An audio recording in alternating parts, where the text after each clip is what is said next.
Welcome back to the New Indie Releases series. Each month, I'll scour through every indie release on Steam to bring you the titles I'm most excited about. These games will generally be RPGs, bullet hells, Souls-likes, and Metroidvanias. I'll also include games that may be heavily lacking in certain areas, but that I have very high hopes for. Let's get into it. First up is an honorable mention because I know it will click much better with other people. Erra Exordium, a 2D adventure game with a dark dieselpunk setting. You play a scientist who pickle-ricked himself into a robot body and will fight mechatrons who have turned on humans. The animations and pixel art are fantastic, and most moves are telegraphed well, but combat, in regards to both ranged and melee, did take some time to get used to, though ranged is very well done. In terms of resource management and pacing, it kind of reminds me of older Resident Evil games. This game is more scripted and not nearly as open as titles like Dead Cells or Hollow Knight, which is what I was expecting, so it took a while for me to shift gears and appreciate what it had to offer. I really have to learn to read what the devs write about their games before I just jump in with incorrect assumptions. Movement and climbing are a little slow and rigid, and lore is delivered through frequent text dumps, so I recommend reading it as I believe the story is vital to enjoying a game like this. The price seems a little high to me because the design isn't exactly what I look for in the genre, but clearly a ton of work was put into this, and if this slower, linear, story-focused action-adventure game seems like your thing, give it a try. Raining Blood Hellfire is a top-down shooter that blends the fast-paced movement and excellent gunplay of Enter the Gungeon with the solid and classic game loop of Call of Duty Zombies, with a few twists sprinkled in. You'll take control of one of 4 characters and slay waves of increasingly difficult demons, buy and upgrade weapons, and explore thoughtfully designed maps on your way to destroy the source of the demonic corruption. I've found that a well-planned strategy is just as valuable here as it is in Call of Duty Zombies. You should keep an eye on your map, know where you can get ammo, where certain upgrades are.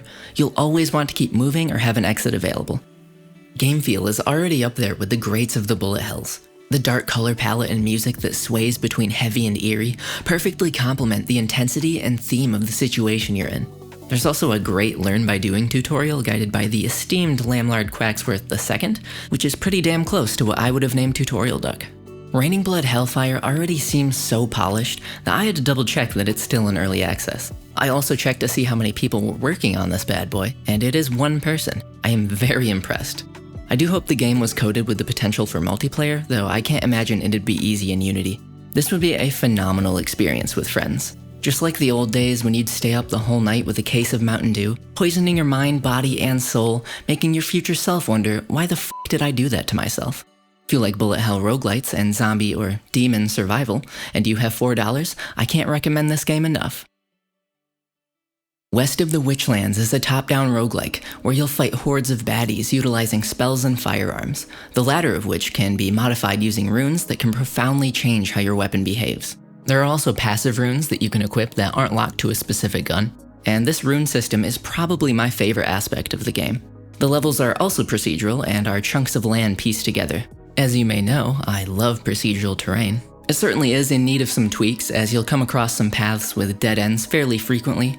There are other issues in regards to balancing, bugs, and music that leaves me a little wanting, but really all this game needs is a little time, and it's going to be a delightful experience. This game is being developed with multiplayer in mind, and I can definitely see this being a great time with others.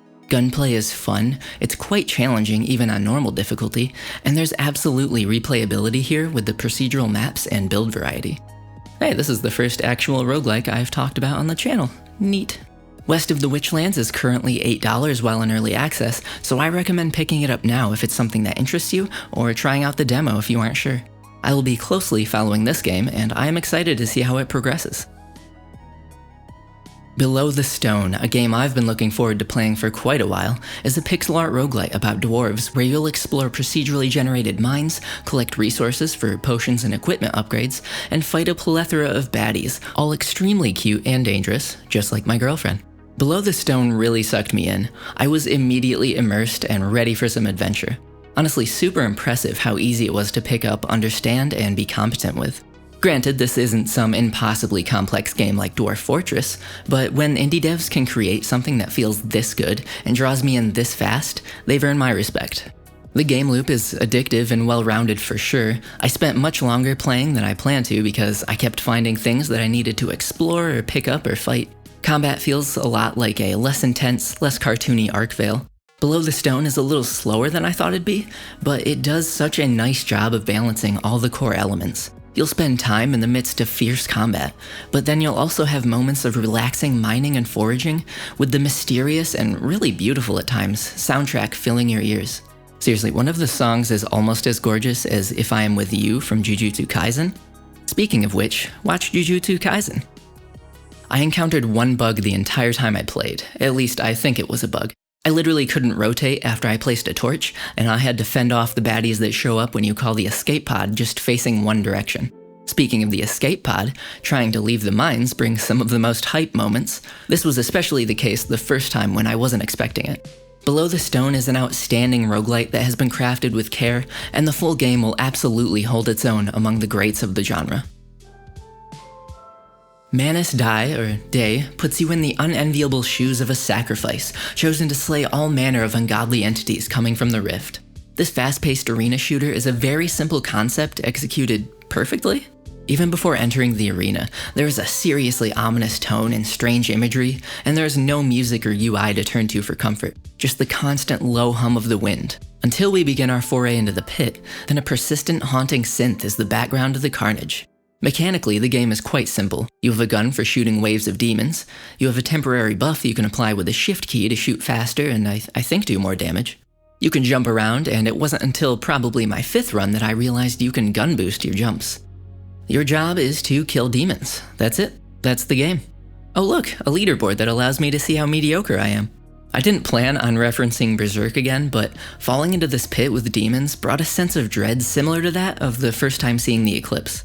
I can't say I've ever played a game like this, so I don't have anything to compare it to. All I can say is that the sinister atmosphere can't be overstated. This game is fast, intense, and only $3, so check it out.